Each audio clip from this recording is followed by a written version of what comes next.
حمدا ونصلي على رسوله الكريم. أعوذ بالله من الشيطان الرجيم. بسم اللہ الرحمن الرحیم. السلام علیکم خواتین و حضرات. انسانی فطرت میں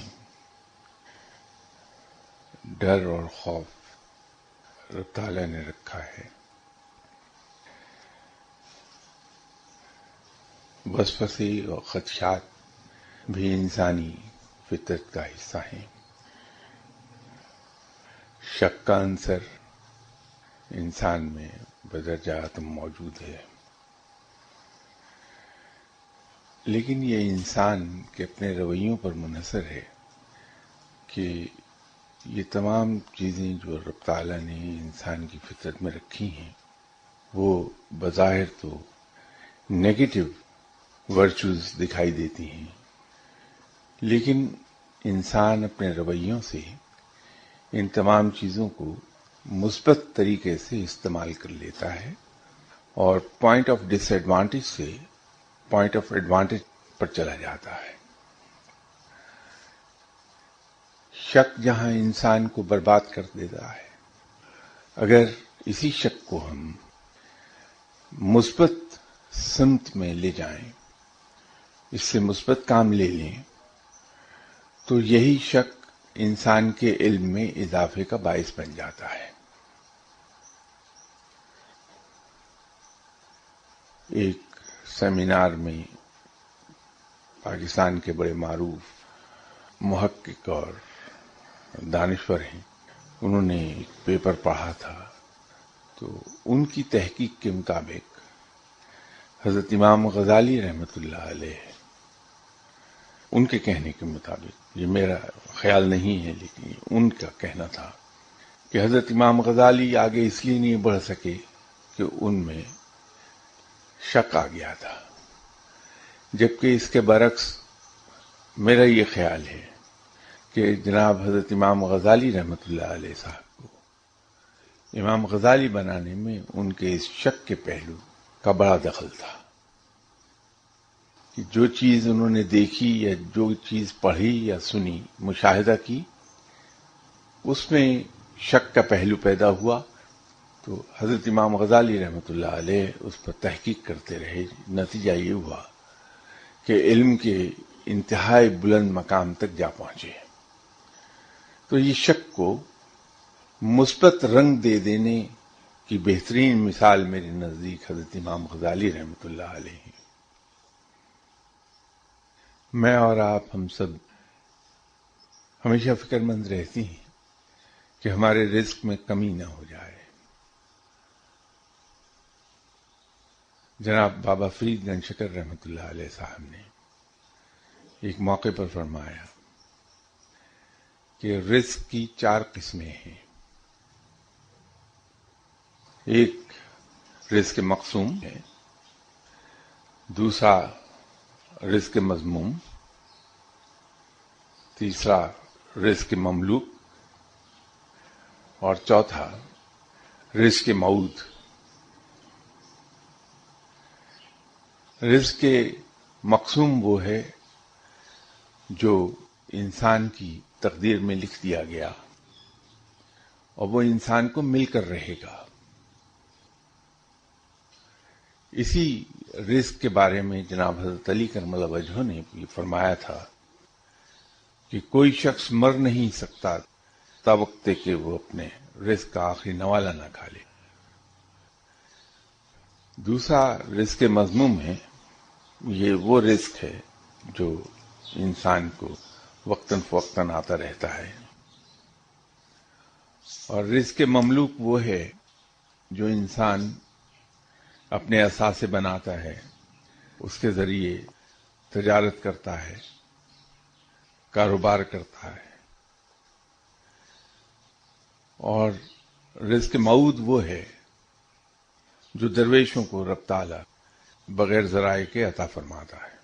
کہ قرآن میں اس نے ان لوگوں کے رزق کا وعدہ کیا ہے جو اس کی راہ میں اپنے آپ کو وقف کر دیتے ہیں. بابا صاحب کا فرمانا یہ ہے کہ رزق مقسوم پر انسان کو توکل کرنی چاہیے. لیکن رزق مذموم اور رزق مملوک میں توکل نہ کرے. اور رزق کی چوتھی قسم تو ہے ہی درویشوں کے لیے کہ جو رب پر توکل کر کے بیٹھتے ہیں اور رب ان کو مختلف ذرائع سے مختلف اسباب بنا کر رزق باہم پہنچا دیتا ہے. تو اگر رزق مقسوم ہے تو پھر ہمیں اس بات کا یقین کر لینا چاہیے کہ رب ہمیں بھوکا نہیں مرنے دے گا. رب تعالی ہمارے اولاد کو بھوکا نہیں مرنے دے گا. جو رزق اس نے ہماری تقدیر میں لکھ دیا ہے وہ بہرحال ہم تک پہنچے گا، ہر حال میں آئے گا. نہ اس میں ایک اونس کی کمی ہو سکتی ہے، نہ ایک اونس بڑھایا جا سکتا ہے. تو یہ گارنٹیڈ ہے. رزق مملوک ہماری کوششوں سے مشروط ہے کہ ہم جتنی کوشش کر لیں گے ہمیں اتنا ہی مزید رزق عطا ہو جائے گا. تو اس منیمم رزق کی گارنٹی کے ساتھ ہمارے پاس جواز نہیں رہتا کہ ہم خوف زدہ ہوں کہ معلوم نہیں کل کیا ہوگا، رزق ملے گا یا نہیں. یہیں اسی محفل میں ایک مرتبہ گفتگو کے دوران آپ کی خدمت میں عرض کیا تھا کہ انسان سے غلط کام 3 ہی طریقوں سے کرائے جا سکتے ہیں، یا آسان لفظوں میں یوں کہیے کہ انسان صرف 3 طریقے ہی سے بلیک میل ہو کر غلط کام کرنے پر تیار ہو جائے گا. اور لطیفہ یہ ہے کہ وہ تینوں چیزیں ایسی ہیں جن کے بارے میں ہم صبح شام اٹھتے بیٹھتے یہ کہتے رہتے ہیں کہ یہ سب اللہ ہی کے اختیار میں ہے. ایک تو یہ ہے کہ ہمیں یہ خوف ہو کہ ہماری جاب چلی جائے گی، ہمارا کاروبار تباہ کر دیا جائے گا، تو اس کا ڈراوا دے کر، اس کی دھمکی دے کر کوئی ہم سے غلط کام کرا لے گا، جبکہ ہم صبح شام اٹھتے بیٹھتے یہ کہتے رہتے ہیں کہ رازق صرف رب ہے. دوسرا یہ ہو سکتا ہے کہ کوئی ہمیں جان سے مار دینے کی دھمکی دے کر غلط کام کرا لے. اور عجیب بات یہ ہے کہ ہم سبھی یہ مالا جپتے رہتے ہیں ہر محفل میں کہ میری زندگی اور موت صرف رب کے اختیار میں ہے. نہ کوئی شخص مجھے 1 منٹ زندہ رکھ سکتا ہے، نہ کوئی 1 منٹ پہلے موت دے سکتا ہے. لیکن اسی کے خوف سے ہم غلط کام کرتے ہیں. اسی طرح تیسری چیز یہ ہے کہ ہمیں رسوا کرنے کی دھمکی دے کر کوئی ہم سے کام کروا لے، جبکہ اس کے بارے میں بھی ہم یہ کہتے ہیں کہ سب عزتیں اللہ ہی کے لیے ہیں، ہاں جسے وہ چاہتا ہے عزت عطا فرماتا ہے. تو جب عزت اور ذلت سب اللہ کے اختیار میں ہے تو پھر ہمیں ڈر کس کا. اسی طرح یہ رزق کا جو اندیشہ اور خدشہ ہمارے دل میں رہتا ہے، اس سے ہم خوف زدہ رہتے ہیں، اور نتیجہ یہ ہے کہ ہم ادھر ادھر بھاگ دوڑ میں لگے رہتے ہیں. کوئی لوٹا پھیرنے والے صاحب ہمیں مل جائیں جن سے ہم یہ ایشورنس لے لیں کہ ہمارا رزق ختم نہیں ہوگا. یہ بھی ایک تماشا ہے کہ رب جس نے وعدہ کیا کہ رزق دینے والا میں ہوں، جب وہ یہ دعویٰ کرتا ہے کہ رازق میں ہوں، تو یہ اس کا دعویٰ بھی ہے اور وعدہ بھی ہے، دونوں ہی باتیں ہیں. تو ہم رب کے وعدے پر تو یقین نہیں رکھتے، لیکن اس کا بندہ جو لوٹا پھیرنے والا ہے اس کی کہی ہوئی بات پہ فوراً یقین کر لیتے ہیں.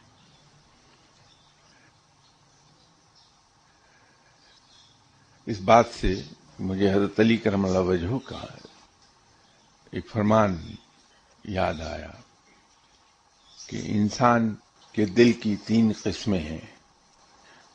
شاید میں اس کو اردو میں اس طرح پوری طرح صحیح بیان نہیں کر پاؤں، یا یوں کہیے کہ انسان کے دل کی 3 کیفیات ہیں، یہ زیادہ صحیح ہے. ایک ہے قلب سلیم، دوسرا ہے قلب منیب، اور تیسرا ہے قلب شہید۔ تو قلب سلیم کا مقام انسان کے لیے اس وقت آتا ہے جب انسان کے دل میں سوائے رب کے اور کوئی نہیں رہتا، انسان کے دل میں صرف اور صرف رب بستا ہے، وہ مقام قلب سلیم کا ہے۔ اور جب انسان تمام گناہوں سے سچے دل سے توبہ کر لے، جسے توبۃ النصوح کہتے ہیں، جب کوئی انسان سچے دل سے توبہ کر لیتا ہے تو اس کا دل قلب منیب کے مقام پر جا پہنچتا ہے۔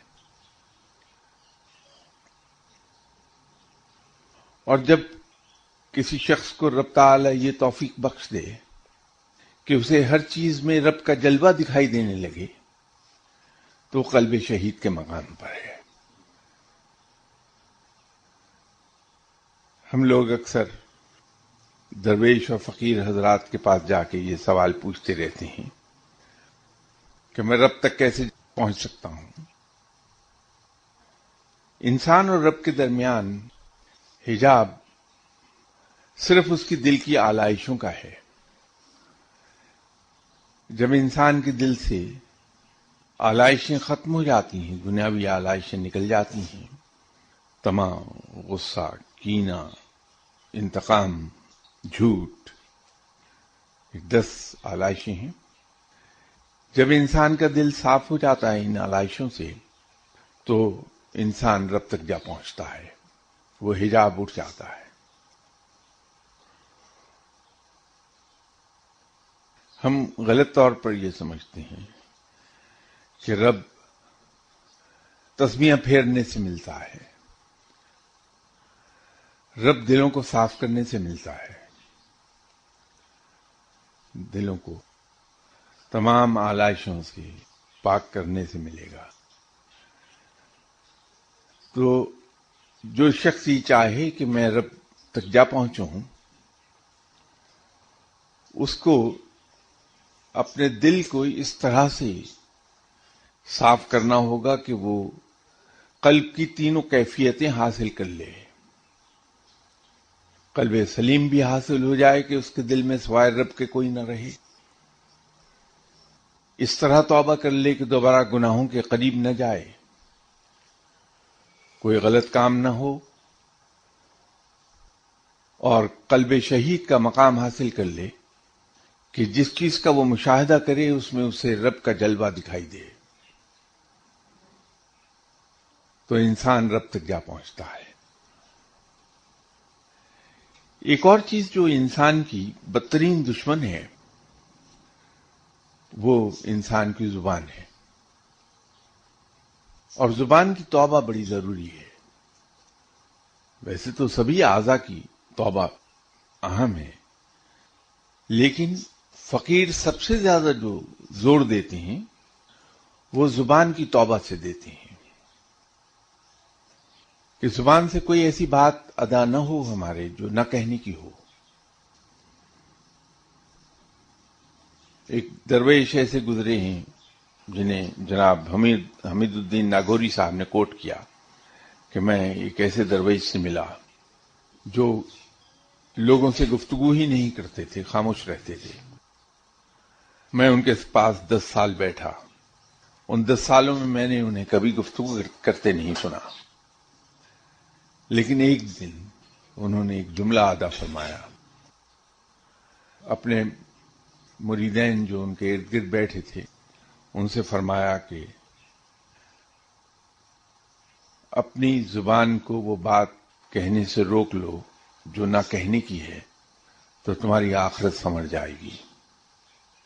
اور اس کے فوراً بعد فرمایا کہ یہ میں نے کیا کیا، یہ بات تو نہ کہنے کی تھی جو میں نے کہہ دی، تو اپنی زبان کو دانتوں میں اتنی زور کر دبایا کہ اس سے خون جاری ہو گیا۔ تو درویش اپنی زبان کے بارے میں بہت محتاط ہوتے ہیں کہ زبان سے کوئی ایسے الفاظ نہ نکل جائیں جو نہ کہنے کے ہوں، کیونکہ انسان کے تمام اعضاء اگر پھنستے ہیں تو زبان ہی کی بدولت پھنس جاتے ہیں. گرچہ فقراء نے زبان کو تمام اعضاء کا بادشاہ کہا ہے. اسی زبان کو وہ بادشاہ بھی کہتے ہیں تمام اعضاء کا، اور اس کو سب سے بڑا دشمن بھی گردانتے ہیں. زبان بادشاہ اس لیے ہے تمام اعضاء کی کہ اس سے ذکر الہی ہوتا ہے، اور دشمن اس لیے ہے کہ زبان سے ایسی باتیں نکل جاتی ہیں جو رب کو پسند نہیں ہیں. انسان اپنی زبان سے ایسی باتیں نکال دیتا ہے جس سے خود بخود وہ گرفت میں آ جاتا ہے.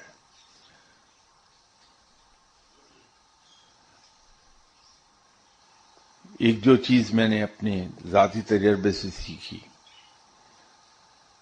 کہ ہم لوگ سبھی، میں بھی اور آپ بھی، مشکل کے وقت سخت پریشان ہوتے ہیں، اور یہ لوٹا پھیرنے والے حضرات ہم مجھے اور آپ کو سب کو اس وہم میں مبتلا کر دیتے ہیں کہ یہ کسی دشمن نے ہم پر کوئی عمل کیا جس کی وجہ سے ہم مشکلات کا شکار ہو گئے ہیں.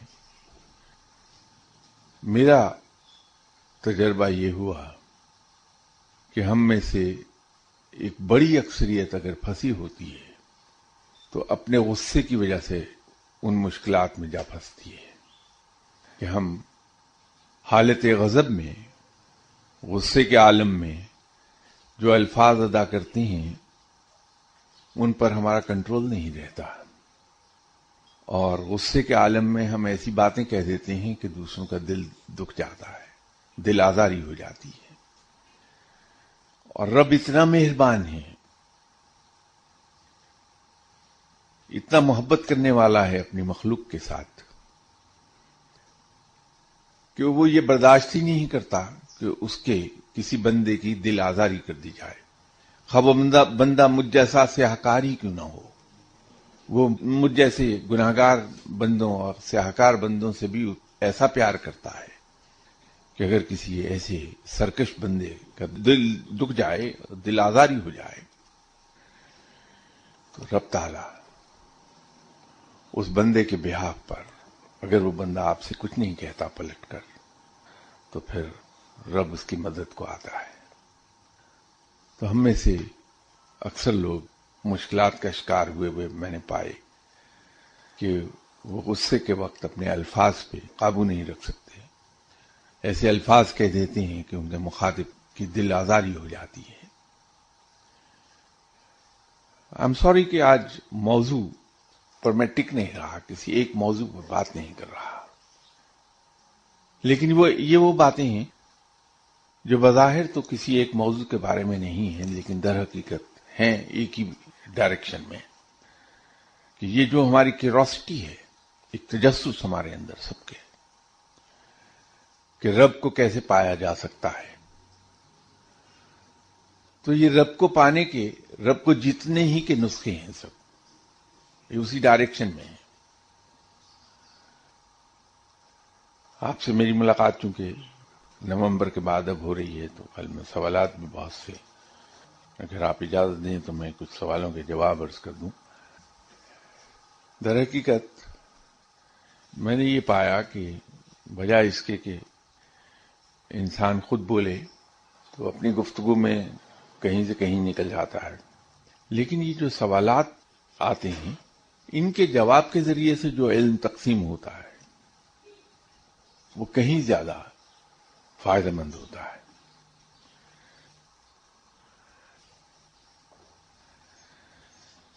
کسی صاحب نے سوال کیا ہے کہ اللہ قرآن میں فرماتے ہیں کہ آپ صلی اللہ علیہ وسلم پر درود اور سلام بھیجا کرو، سلام بھیجنے کا طریقہ کیا ہے؟ نیز یہ فرما دیں کہ زیادہ فضیلت درود کی ہے یا سلام کی. اس موضوع پر پہلے بھی کئی بار بات ہوئی کہ سلام سے مراد درود شریف ہی ہے. آپ صلی اللہ علیہ وسلم پر جتنا زیادہ درود بھیجا جا سکے بھیجیں.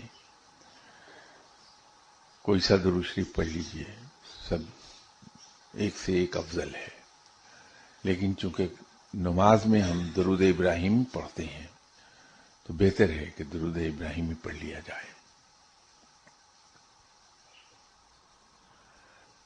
دوسرا سوال انہوں نے کیا ہے کہ روح کی لطافت اور بالیدگی سے کیا مراد ہے؟ ان کے کیا کوئی معیار ہوتے ہیں، یعنی اچھی روح اور بری روح؟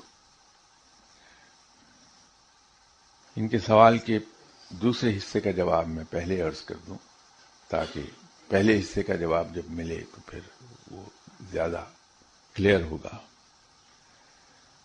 رب تعالیٰ نے انسان کو بہترین تقویم پر پیدا کیا ہے، بہترین توازن پر پیدا کیا ہے۔ سورہ 3 میں ہے، جب بچہ جنم لیتا ہے تو اس کی حیثیت ایک ایسی کاغذ کی سی ہوتی ہے جو سفید ہے، جس پر کچھ تحریر نہیں ہے، لیکن رب تعالیٰ نے اس کی روح تخلیق کی ہے بہترین تقویم پر۔ اب یہ ماں باپ کے اختیار میں ہے کہ وہ سفید کاغذ جو کوڑا ہے اس پر جو چاہے وہ تحریر کر دیں، قرآنی آیات تحریر کر لیں یا نازیبا الفاظ تحریر کر دیں۔ تو جس طرح سے ہم بچے کی تربیت کرتے ہیں، جو کچھ ہم بچے کو سکھاتے ہیں، اس کی شخصیت ویسی ہی اٹھتی ہے۔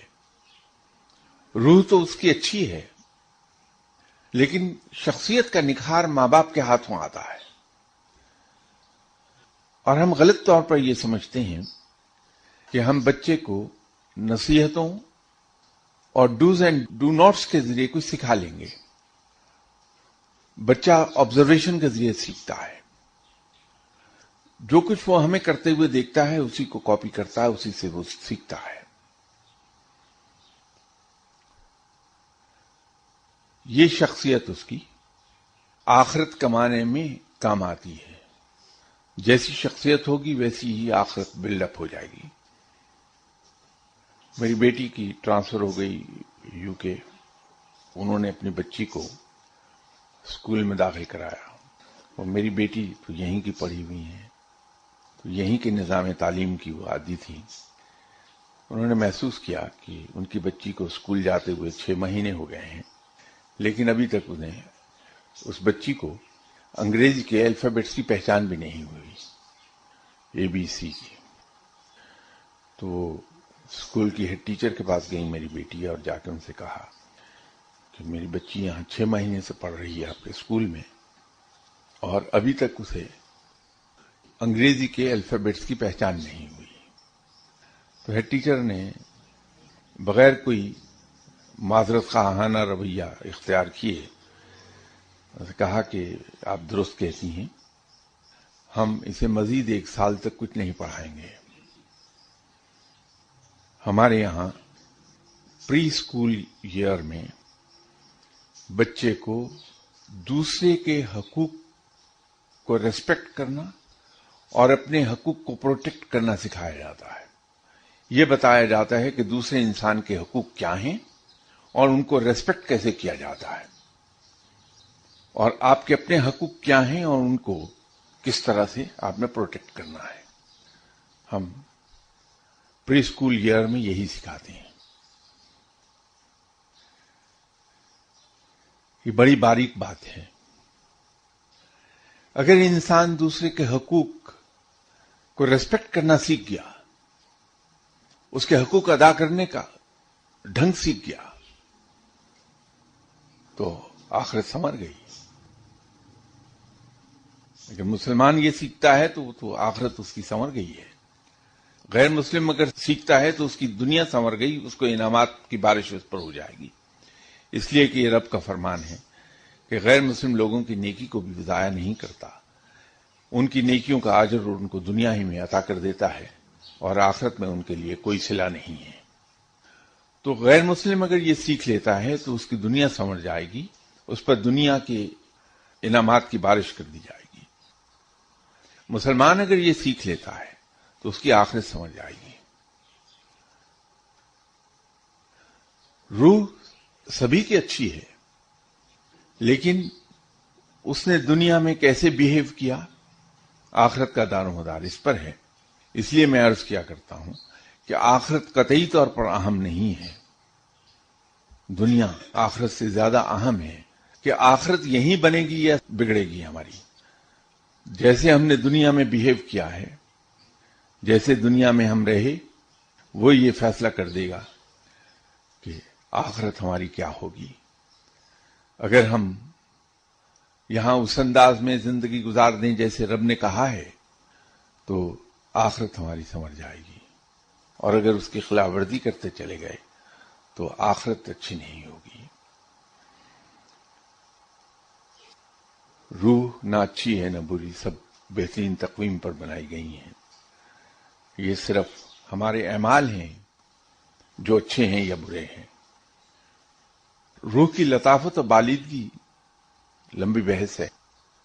جس طرح روح جسم کی غذا ہے جو ہم کھاتے ہیں، اسی طرح مثبت سوچ اور ذکر رب کا، یہ روح کی غذا ہے. کہا تو یہ جاتا ہے کہ ذکر الہی روح کی غذا ہے، لیکن اس میں ایک اضافہ اور کر لیجئے کہ انسان کی پازیٹو تھنکنگ، ان دونوں چیزوں سے روح پھلتی پھولتی ہے، طاقتور ہوتی ہے، اور اس کی پرواز بڑھتی ہے. جتنی زیادہ طاقتور روح ہوگی اتنی اس کی پرواز بلند ہوگی. وہی روح کی لطافت و بالیدگی کہلاتی ہے.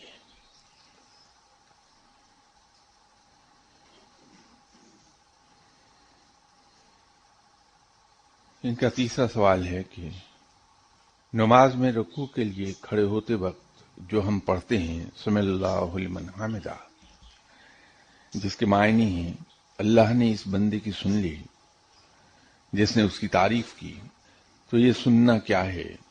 یعنی دعا کا قبول کرنا یا نماز کا قبول ہونا؟ میں 10 منٹ میں کوشش کرتا ہوں کہ اس کو عرض کر سکوں. نہ کر سکا تو مجھے یاد دلا دیجیے گا کہ اسی موضوع کو اگلی اتوار ہم جاری رکھیں گے. نماز کیا ہے؟ ہم نیت کرتے ہیں دل میں کہ نماز واسطے اللہ تعالی کے، ہم یہ نماز اللہ کی ادا کر رہے ہیں، اللہ کے لیے ادا کر رہے ہیں. یہ اس کی بزرگی اور برتری کا اقرار ہے کہ جب ہم یہ کہتے ہیں کہ یہ نماز جو ہم بادب کھڑے ہوتے ہیں حالت قیام، اس میں بادب کھڑا ہونا بڑا ضروری ہے. سیدھے کھڑے ہوں، ہاتھ بندھے ہوئے ہوں ہمارے آگے، اور سر ہمارا جھکا ہوا ہو. یہ بادب کھڑے ہونے کا پوسچر ہے. ہم تکبیر اولا ادا کرتے ہیں اور ہم کہتے ہیں اللہ اکبر، رب سب سے بڑا ہے. یہ ہم نے اس کی بڑائی کا اقرار بھی کیا، اعلان بھی کیا، اور اس کے ساتھ ہی ہم ہاتھ کانوں تک اٹھا کے لے کے جاتے ہیں، اور اس وقت ہمارے ہاتھ اس طرح کھلے ہوتے ہیں. یہ پوسچر انسان کا وہ پوسچر ہے جہاں وہ سبمٹ کرتا ہے. ہاتھ جب کھڑے کر دیتا ہے تو سبمٹ کر رہا ہوتا ہے، اور کسی چیز کی بہت زیادتی کا اقرار بھی ہاتھ اٹھا کر کرتا ہے. جب ہم کہتے ہیں کہ وہ چیز بہت بڑی ہے، بہت زیادہ تھی، میں ہم ہاتھوں سے اس طرح اشارہ کرتے ہیں، وہ اس کے بہت زیادہ حد سے بڑی ہوئی چیز کا اقرار ہاتھوں کے اشارے سے بھی ہوتا ہے. ہم کرتے ہیں سبھی. تو ہم اللہ کی بڑائی کا اعلان بھی کرتے ہیں، اقرار بھی کر رہے ہوتے ہیں اللہ اکبر کہہ کے وہ تکبیر اولا میں، اور اس کے ساتھ ہم ہاتھوں کی موومنٹ سے ٹوٹل سبمیشن میں بھی جاتے ہیں، اور رب تعالیٰ کی بڑائی حد سے زیادہ ہے اس کا اشارہ بھی وہ ہوتا ہے. اور اس کے بعد ہم ہاتھ باندھ لیتے ہیں، مؤدب کھڑے ہیں، اور سورہ فاتحہ پہلے اس کی ثنا بیان کرتے ہیں، پھر ہم سورہ فاتحہ پڑھتے ہیں۔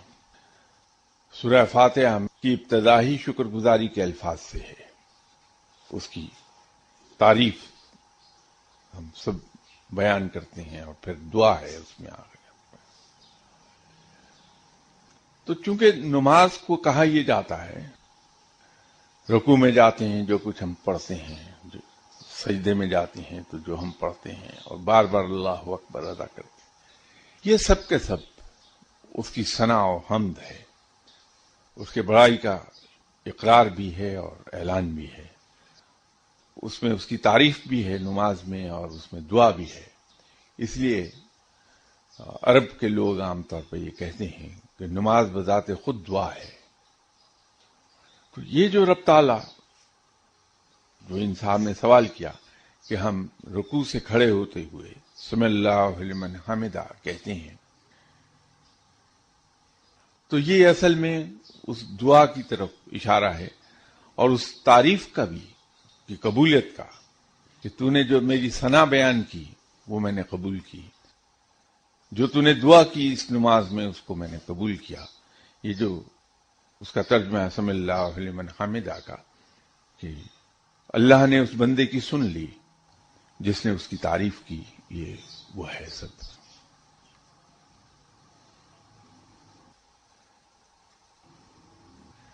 یہ چوتھا سوال کیا ہے کہ آپ کے مرشد نے ایک لفظ آپ کو پڑھنے کے لیے دیا تھا اور فرمایا تھا کہ اس کو پڑھنے کے بعد دعا نہ مانگیں، لیکن آپ نے دعا مانگی تھی جس پر وہ آپ سے 1 سال ناراض رہے تھے۔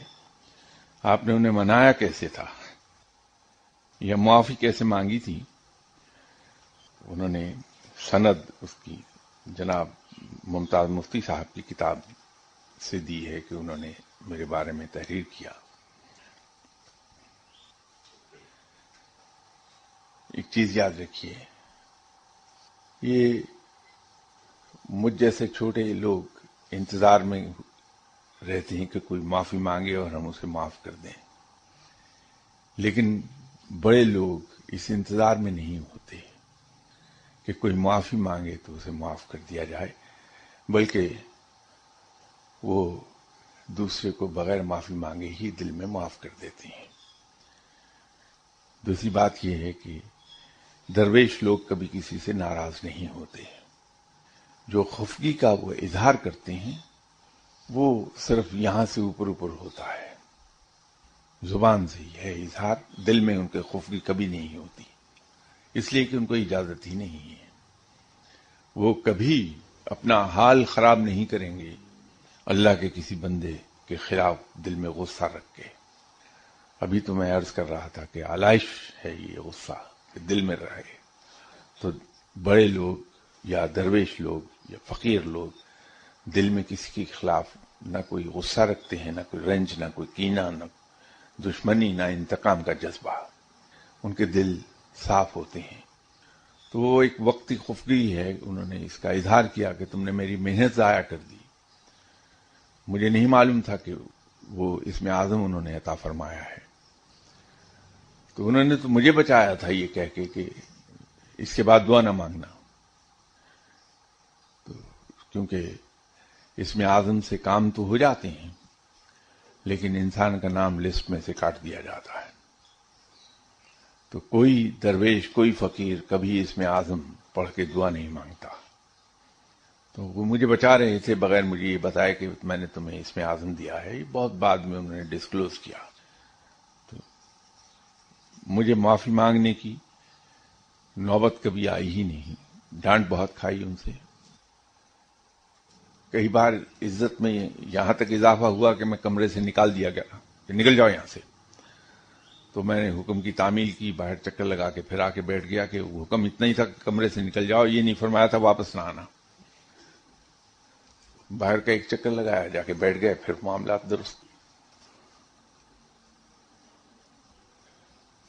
اب یہ مختلف عالم کے بارے میں کسی صاحب نے سوال کیا ہے، تو چونکہ آدھا منٹ ہے تو میں صرف ایک عالم کے بارے میں ایک جملے میں عرض کر دیتا ہوں۔